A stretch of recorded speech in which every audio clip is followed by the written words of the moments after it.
अब तक coordinate geometry का हम लोग 3 लेक्चर देख चुके हैं। आज ये चौथा लेक्चर है कोऑर्डिनेट ज्योमेट्री का। यहाँ पर हम लोग आज पढ़ेंगे एरिया ऑफ ट्रायंगल के बारे में। उससे पहले हम लोग थोड़ा सा रिकैप कर लेते हैं कि अब तक हम लोग क्या क्या पढ़ चुके हैं कोऑर्डिनेट ज्योमेट्री के इस सीरीज में। पहले हम लोग पढ़े थे पहला दिन डिस्टेंस फार्मूला के बारे में, फिर दूसरा दिन हम लोग सेक्शन फार्मूला का सेक्शन फार्मूला का इंटरनल डिवीजन पढ़े थे, फिर तीसरा दिन हम लोग सेक्शन फार्मूला का एक्सटर्नल डिवीजन पढ़े थे। क्या पढ़े थे उसको थोड़ा सा देख लेते हैं। पहला दिन हम लोग ये पढ़े कि अगर ये कोई पॉइंट है ए और ये है x1, y1 और दूसरा पॉइंट है बी, ये है x2, y2, तो इन दोनों पॉइंट के बीच की जो दूरी है उसको हम लोग अगर r मान लें तो ये r कितना होता था, under root x2 minus x1 का whole square plus y2 minus y1 का होल स्क्वायर, यही था। उसके बाद हम लोग पढ़े थे सेक्शन फार्मूला और सेक्शन फार्मूला का इंटरनल डिवीजन पहले पढ़े थे। सेक्शन फार्मूला का इंटरनल डिवीजन क्या था कि अगर मान लो कि कोई एक पॉइंट है यहाँ पर ए, x1, y1 कोऑर्डिनेट है इसका, दूसरा पॉइंट है बी, x2, y2 इनका कोऑर्डिनेट है। इन दोनों पॉइंट को मिलाने से ये लाइन सेगमेंट ए बी बना। इसी लाइन सेगमेंट ए बी पर कोई एक पॉइंट पी है जिसका कोऑर्डिनेट हम लोग को डिटरमाइन करना है, लेकिन उससे पहले ये जानकारी दी हुई है कि ये जो पॉइंट पी है इस लाइन सेगमेंट ए बी को m/n रेशियो में डिवाइड कर रहा है। तब आपको निकालना है पॉइंट पी का x और y कोऑर्डिनेट मान लेते हैं x और y। तो आपको कैसे निकालिए, x बराबर क्या होगा, mx2 plus nx1 by m plus n, है ना। और उसी तरह से y कोऑर्डिनेट क्या था, my2 plus ny1 by m plus n। External division में हम लोग क्या पढ़े थे, एक्सटर्नल डिवीजन में ये पढ़े थे कि कोई एक पॉइंट ए है x1, y1, दूसरा पॉइंट है बी, x2, y2। क्या है ये पॉइंट बी, ये है x2, y2। अब इसी लाइन सेगमेंट ए बी को अगर हम आगे बढ़ा देंगे, जैसे ये लाइन सेगमेंट ए बी है, इसको और आगे बढ़ा दी, उसी लाइन पर एक पॉइंट है पी। अब ये पॉइंट पी इस लाइन सेगमेंट ए बी को एक्सटर्नली m/n रेशियो में डिवाइड कर रहा है। इसका क्या मतलब है कि A P by B P, ये है आपका m/n। आपको निकालना है इस पॉइंट P का x और y कोऑर्डिनेट, ठीक है। कैसे निकालेंगे, तो x बराबर होगा mx2 minus nx1 by m minus n। याद आ रहा है फॉर्मूला क्या था, mx2 minus nx1 by m minus n, और y कोऑर्डिनेट क्या था, my2 minus ny1 by m minus n, ठीक है।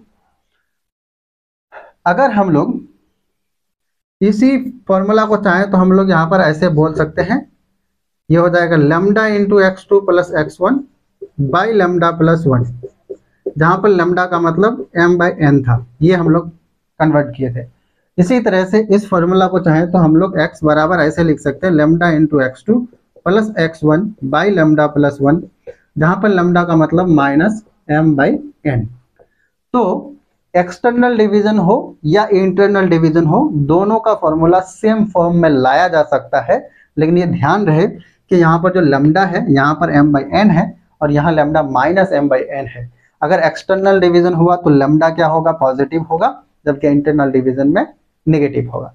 हम लोग यहाँ पर मिड पॉइंट फार्मूला भी पढ़े थे, याद आ रहा है कि नहीं आ रहा है। तो मिड पॉइंट फार्मूला में हम लोग क्या पढ़े थे, तो देखिए हम लोग मिड पॉइंट फार्मूला में ये पढ़े थे कि अगर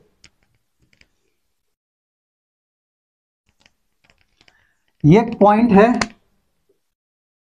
x1, y1, दूसरा पॉइंट है b, x2, y2, ठीक है।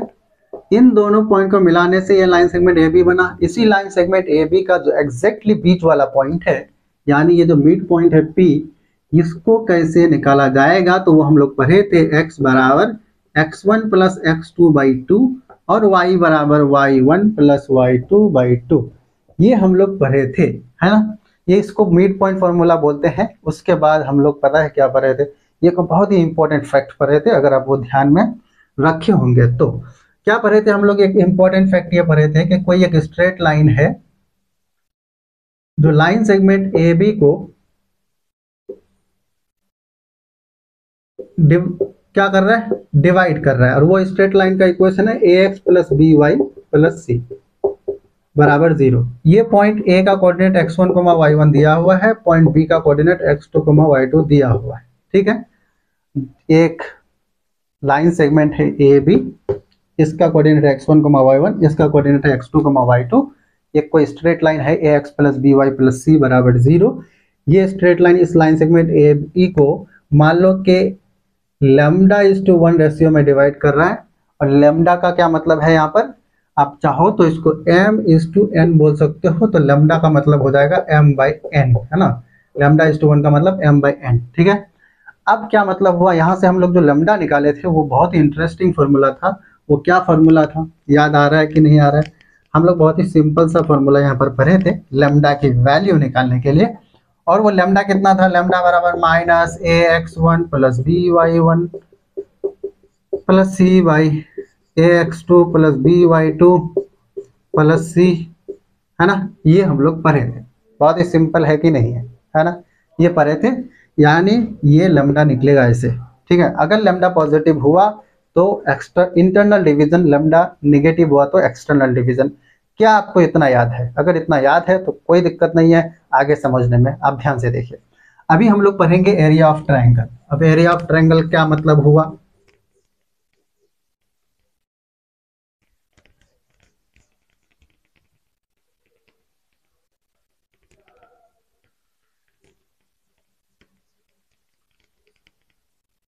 देखिए।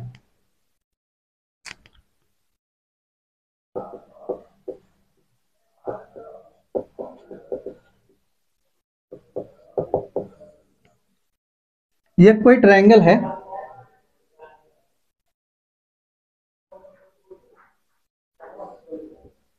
ठीक है।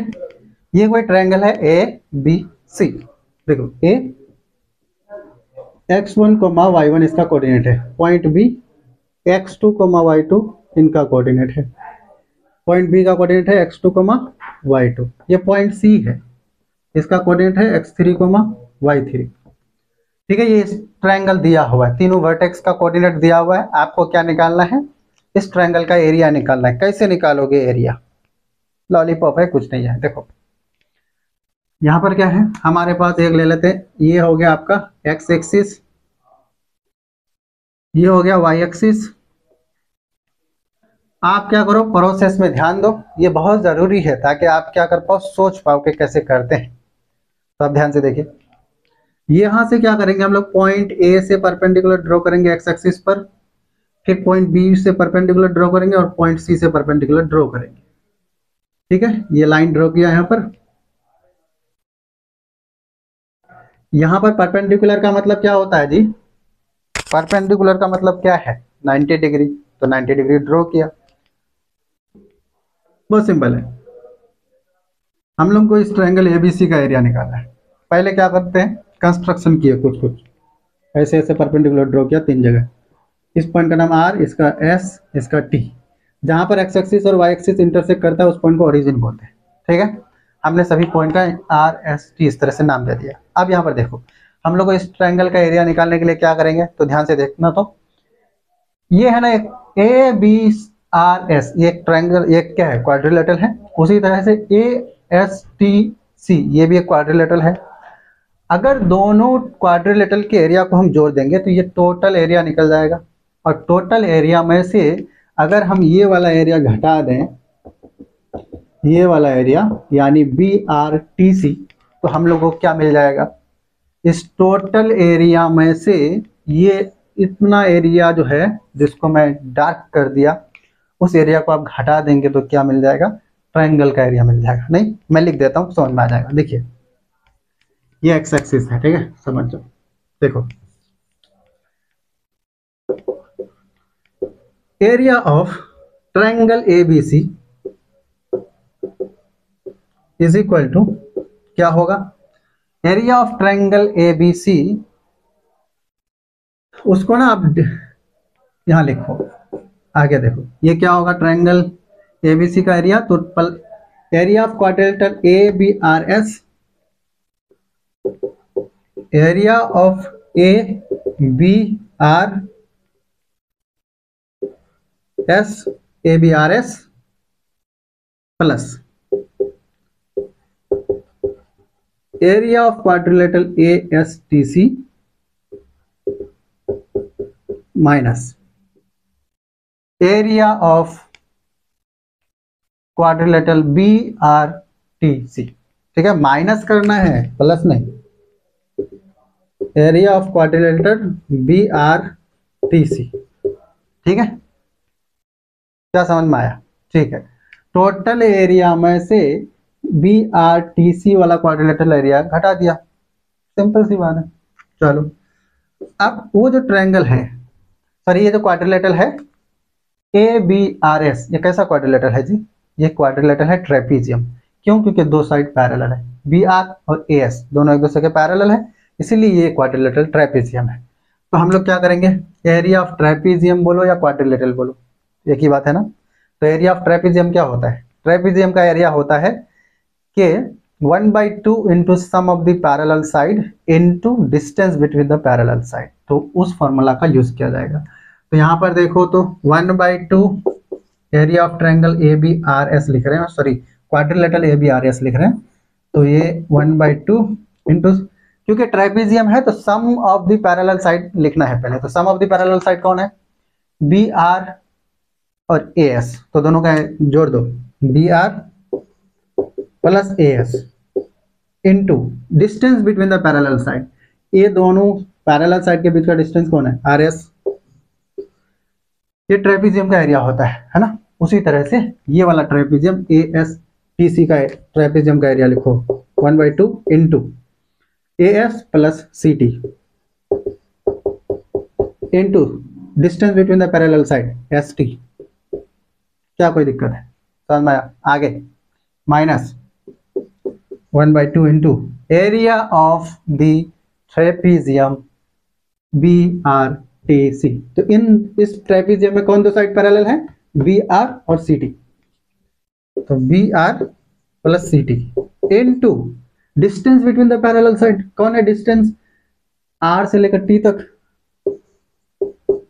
क्या हो गया? अगर ये बात समझ में आ गई तो आगे समझने में कोई दिक्कत नहीं आने वाली है। आगे चलो, 1/2 लिख दियो इनटू BR कौन है जी?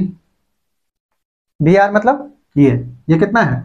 जितना पॉइंट B का y कोऑर्डिनेट है, ये हो जाएगा y2। AS कितना है? A से लेकर S तक पॉइंट A का y कोऑर्डिनेट के बराबर y1। ठीक है, इनटू R BRAS। ठीक है, आगे अब RS लिखना है। RS कैसे लिखा जाएगा? RS का मतलब रुपीज नहीं है, यहाँ पर फिगर में RS देखो। RS का मतलब क्या है? देखो, RS निकालने के लिए OS में से O क्या है? ओरिजिन। OS में से OR घटा दो, OS में से OR घटा दो। OS कितना है? OS is equal to the x coordinate of point A। वो कितना है? x1। तो x1 में से x2 घटा दो, x1 माइनस x2। गुड, आगे प्लस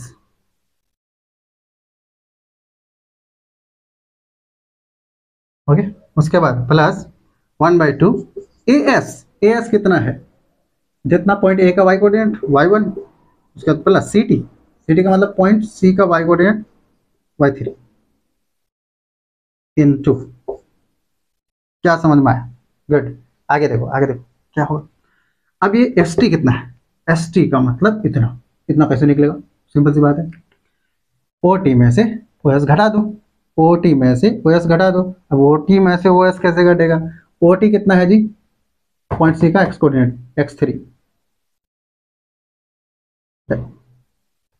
और OS कितना है? x1। तो x3 में से x1 घट जाएगा। समझ में आया कि नहीं? सिंपल है। आगे देखो, आगे अभी खत्म नहीं हुआ। माइनस 1/2 इंटू BR कौन है? यही कितना है? y2। CT कितना है?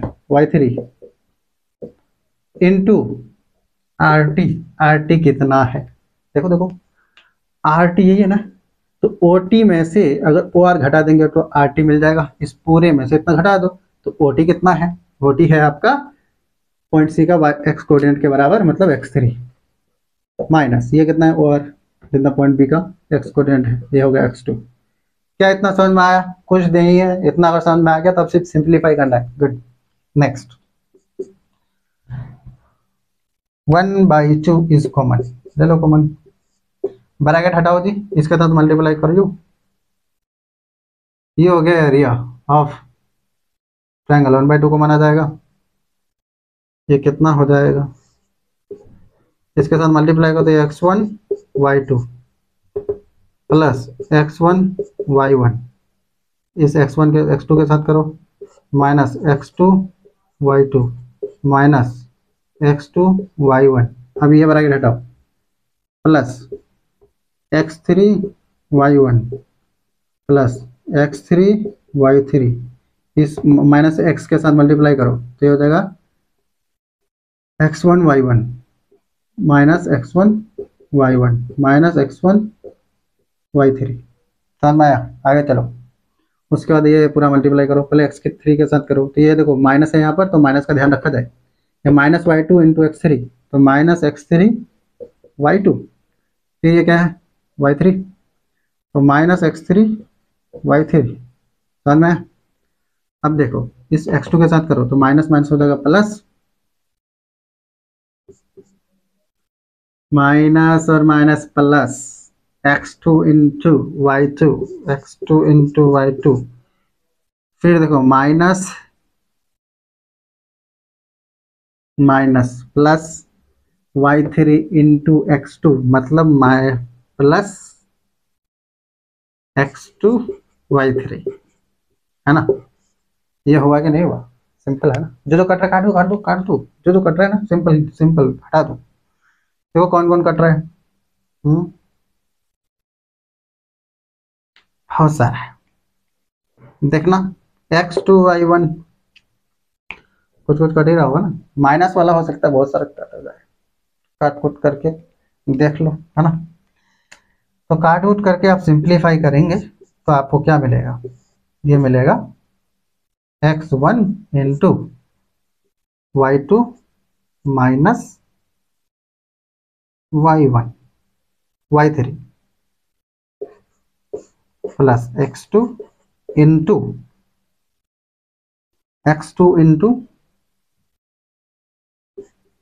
y3 माइनस y1, उसके बाद प्लस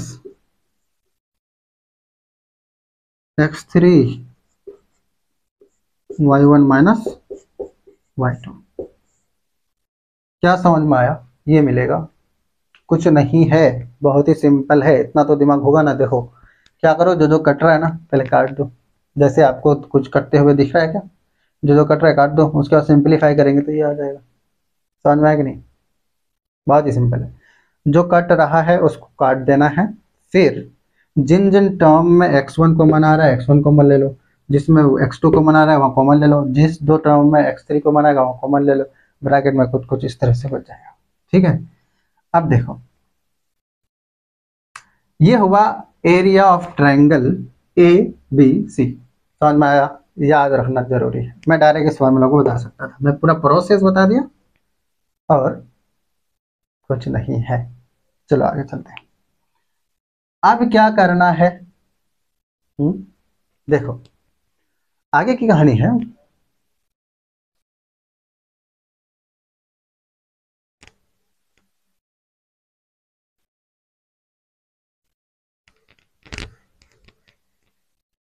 लिख लियो, आगे चलो देखो क्या होगा, कौन जाने। चलो क्वेश्चन होगा और क्या होगा, है ना? तो देखिए क्वेश्चन बनाने से पहले पहले थोड़ा सा मैं बता देता हूँ क्या अभी हम लोगों ने पढ़ा, कि एक पॉइंट है x1 y1, दूसरा पॉइंट है b x2 y2, तीसरा पॉइंट है c x3 y3। इस ट्रायंगल का जो एरिया है वो क्या होगा, अभी पढ़ा, एरिया होगा 1/2 into x1 y2 minus y3, उसके बाद plus x2 y3 minus y1, उसके बाद plus x3 y1 minus y2। क्या यही निकला एरिया? एक बात ध्यान रहे, ये जो वैल्यू है ये नेगेटिव भी आ सकता है, पॉजिटिव भी आ सकता है। क्योंकि हम लोग हमेशा एरिया को पॉजिटिव लेते हैं, इसीलिए इसको आप पॉजिटिव लेंगे। यानी आप क्या करेंगे, जो भी साइन नेगेटिव आएगा, जब भी नेगेटिव आएगा, नेगेटिव साइन को हटा देना है, सिर्फ उसका न्यूमेरिकल वैल्यू ले लेना है। समझ में आया कि नहीं? बहुत सिंपल है। गुड। ये क्लास 10 में भी हम लोग पढ़े थे, अभी फिर से पढ़ लिए। अब क्वेश्चन की तरफ चल सकते हैं। ठीक है ना? फॉर्मूला याद हो गया? ये लिखो और क्वेश्चन बनाओ। देखो, find the area of the triangle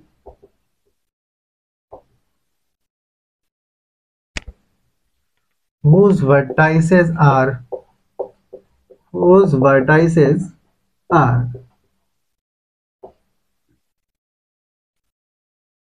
whose vertices are 1, 2, 2, 3, 2, 0,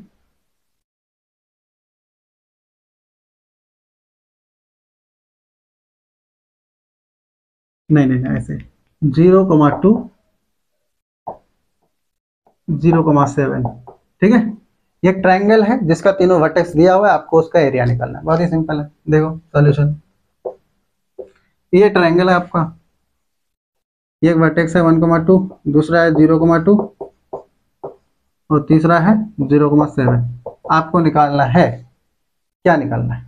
area. देखो, ये इसको आप x1 y1 मान लो जी, और ये x2 y2 मान लो, इसको x3 y3 मान लो। फॉर्मूला में बैठा हो, एरिया निकल जाएगा। नहीं निकलेगा क्या? यही देखो कितना निकलेगा, सॉल्यूशन कर रहा हूँ, है ना। 1/2 इंटू x1 कितना है? 1, y2 माइनस y1 कितना होगा? y2 कितना है? 2 minus y3, y2 minus y3 मतलब 7। गुड। प्लस देखो x2 कितना है?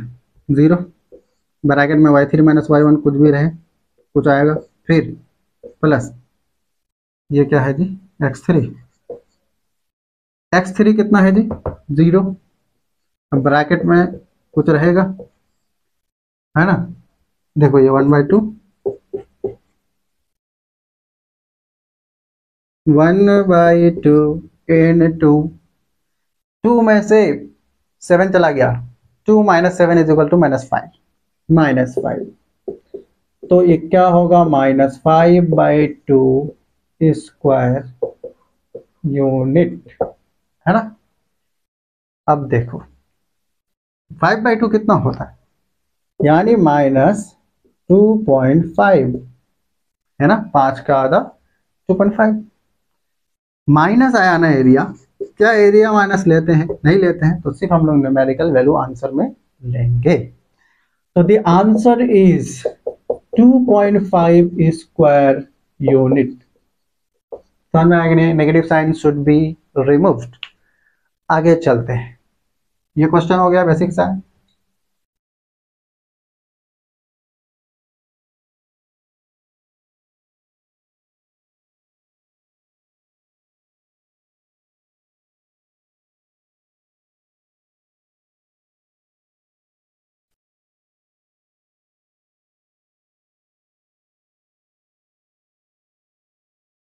देखो, अब हम लोग क्या करेंगे, एरिया ऑफ ट्रायंगल के बाद हम लोग थोड़ा सा पहले नोट लिख लेंगे, उसके बाद फिर से क्वेश्चन बनाएंगे। देखो, नोट करके लिखो।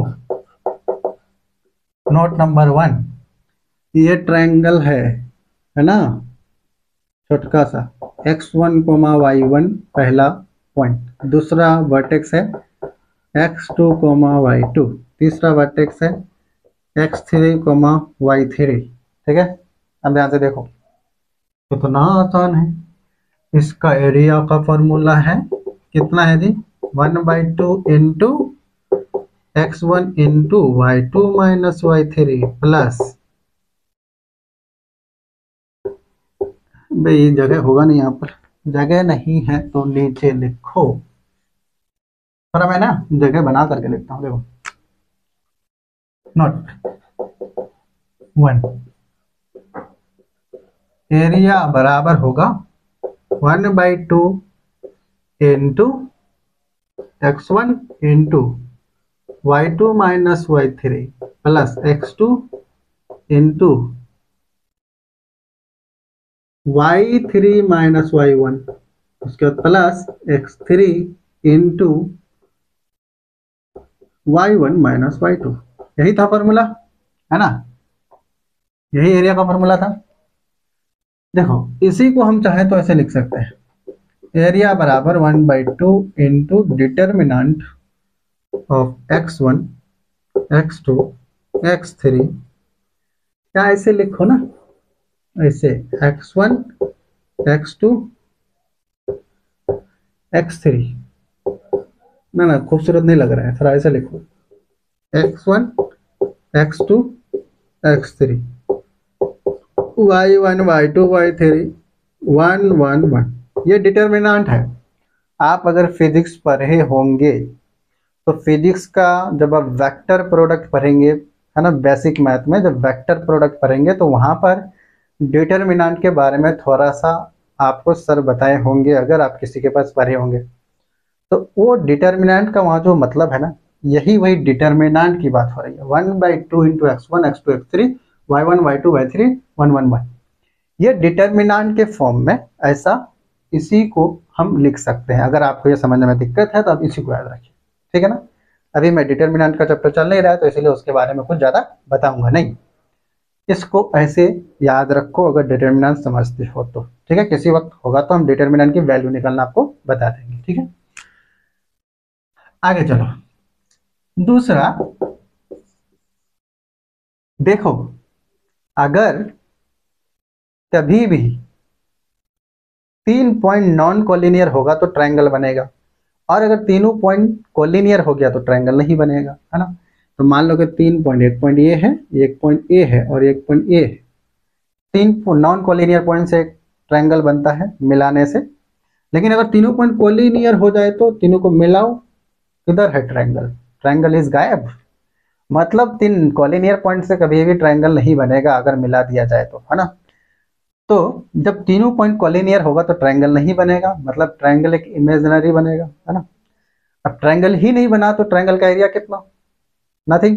मतलब तीन कोलिनियर पॉइंट से बनने वाला जो ट्रायंगल होगा उसका एरिया एक्चुअली में 0 होगा। तो तीन कोलिनियर पॉइंट होगा तो कंडीशन फॉर कोलिनियरिटी क्या होगा? कंडीशन फॉर कोलिनियरिटी, तीन पॉइंट जब कोलिनियर होगा तो उन तीनों पॉइंट को मिलाने वाला जो ट्रायंगल होगा उस ट्रायंगल का एरिया 0 होगा। मतलब ये पूरा एरिया है ना, एरिया क्या होगा? 0। किसका? Area of triangle will be 0। Area of triangle यही है, मतलब 1/2 into x1 x2 x3 y1 y2 y3, ये डिटर्मिनेंट 1 1 1 बराबर 0। तो डिटर ये 1/2 को भेजो लात मार करके भगाओ उसको, तो ये हो जाएगा x1 x2, sorry, determinant of x1 x2 x3 y1 y2 y3 1 1 1 is equal to 0।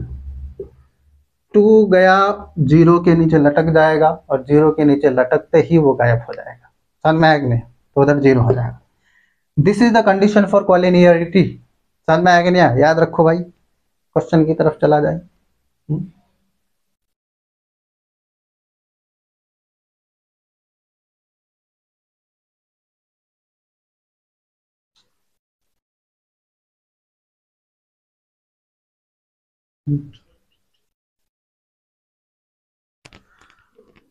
चलो आ जाइए क्वेश्चन की तरफ। ज़्यादा क्वेश्चन नहीं बनाऊंगा, एक दो बना देता हूँ क्योंकि ज़्यादा टाइम है नहीं।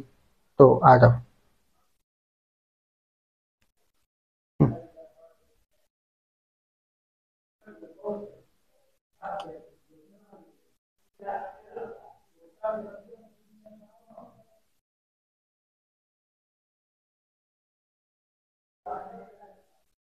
एक मिनट।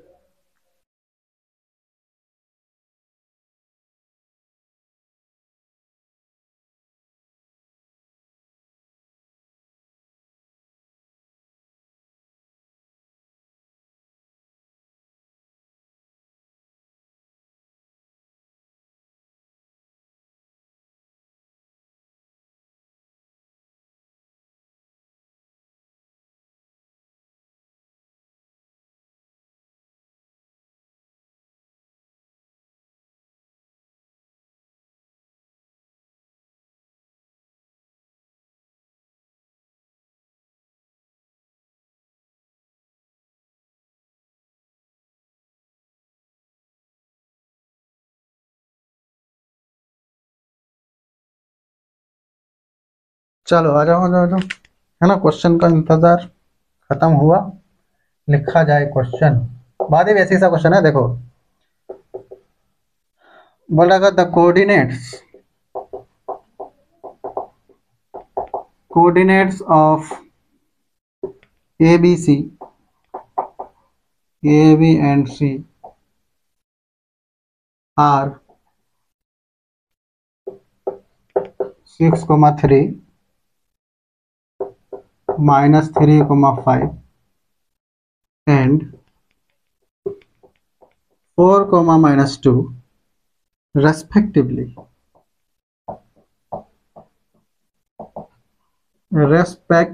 कितना अच्छा वर्ड है।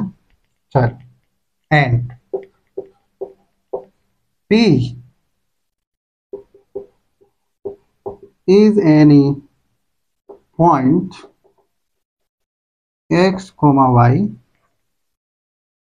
then the ratio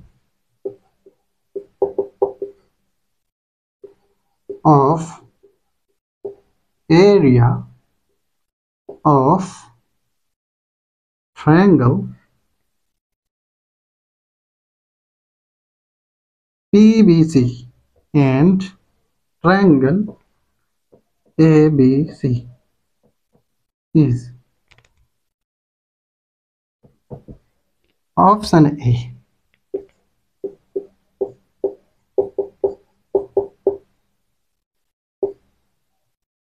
x + y + 2/7, ये मॉडलस है वो। B, x + y - 2/49। C, x + y - 2/7। D,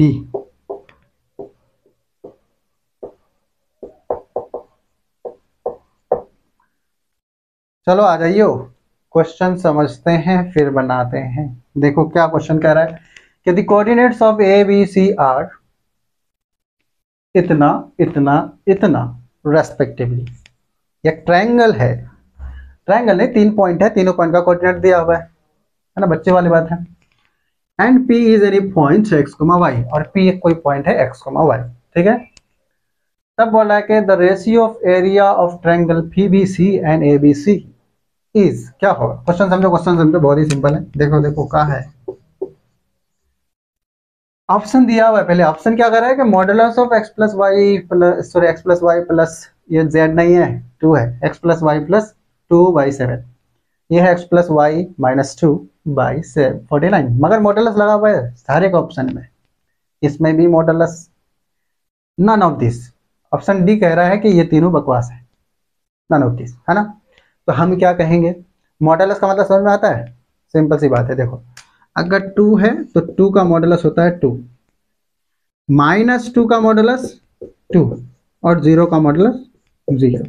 modulus का मतलब अगर नेगेटिव साइन है तो उसको हटा दो, बस इतना ही, है ना। बस नेगेटिव साइन है तो हटा दिए तो +2 हो गया, -2 का मॉडुलस +2, ठीक है ना। इस क्वेश्चन को बनाएंगे कहते हैं, मैं बना करके नहीं दे रहा हूँ, खाली बता रहा हूँ। देखो ये ट्रायंगल है, देखो ये ट्रायंगल है, बच्चा वाला ट्रायंगल है। ए बी सी, ये पॉइंट ए कितना है 6,3, पॉइंट बी कितना है 6, -3,5, पॉइंट सी कितना है 4, -2। अब कह रहा है कि कोई पॉइंट पी है, किधर है, किधर है पॉइंट पी, नहीं पता किधर है। पॉइंट पी नहीं पता है तो ले लो, ले लो ना पॉइंट पी, कहीं अपनी मर्जी से ले लो, यहाँ पर ले लो पॉइंट पी। अब ये पॉइंट पी का कोऑर्डिनेट है x, y, ठीक है। अभी x और y देख करके घबराना नहीं है, समझ लो वो नंबर है और कुछ नहीं है, ठीक है। अब नंबर क्या है पता नहीं, तो ये देखो इस पॉइंट पी को C से मिलाओ, B से मिलाओ। आपको पता है किस किस ट्रायंगल का एरिया निकाल करके रेशियो निकालना है। PBC, कौन सा ट्रायंगल है PBC, इधर वाला ट्रायंगल, और उसके बाद ए बी सी, समझ में आया कि नहीं, दोनों ट्रायंगल। ये है पीबीसी, पीबीसी का मतलब ये, ठीक है, area of P B C, ठीक है, triangle PBC by area of A B C, है ना, area of triangle A B C. ये निकाल करके आपको क्या करना है, ये दोनों, मतलब सॉरी, ये रेशियो आपको निकालना है, ठीक है, एरिया ऑफ ट्रायंगल पीबीसी और एरिया ऑफ ट्रायंगल एबीसी, इन दोनों का रेशियो निकालना है। तो आप क्या करोगे, जब किसी भी ट्रायंगल का तीनों वर्टेक्स पता है, तो हम पता हो, तो हम लोग एरिया ऑफ ट्रायंगल का फॉर्मूला लगा करके उसका एरिया निकाल सकते हैं। उसी तरह से पहले तीनों, आपको पहले क्या करो, पहले पीबीसी का एरिया निकालो, पीबीसी का तीनों पॉइंट पता है, पी पता है, बी पता है, सी पता है, एरिया ऑफ ट्रायंगल का फॉर्मूला लगा करके उसका एरिया निकालो। फिर उसके बाद ए बी सी तीनों वर्टेक्स पता है, उस ट्रायंगल का भी एरिया निकाल लो फॉर्मूला लगा करके। उसके बाद क्या करो, दोनों को डिवाइड कर दो, तो आपको आंसर मिल जाएगा। मॉडुलस लगा देना इसीलिए है क्योंकि एरिया हमेशा पॉजिटिव होता है। समझ में आया कि नहीं? गुड। तो आप क्या करो, इसको याद रखो, इस क्वेश्चन को अपने से बनाओ, मैं बना करके नहीं दे रहा हूँ अभी, ठीक है, टाइम नहीं है वैसे भी। ओके, हम लोग अगला दिन जो है ना पढ़ेंगे अगला topic, centroid of triangle, in centre of triangle, circum centre of triangle, और उसके बाद हम लोग पढ़ेंगे एक्स सेंटर होगा तो पढ़ लेंगे, ऑर्थो सेंटर पढ़ेंगे। इससे रिलेटेड बहुत अच्छे अच्छे क्वेश्चंस जो है ना जेई में आए हुए हैं। तो पहले वो चार हम लोग पॉइंट पढ़ेंगे, कौन कौन, incentre, circumcentre, orthocentre, centroid. जब ये चारों पढ़ेंगे तब उसके बाद जेई का क्वेश्चन बनाएंगे पूरे चैप्टर से, जितना अब तक हम लोग पढ़ चुके हैं, है ना। अभी जेई का क्वेश्चन नहीं बनाने जा रहे हैं, ठीक है, थैंक यू।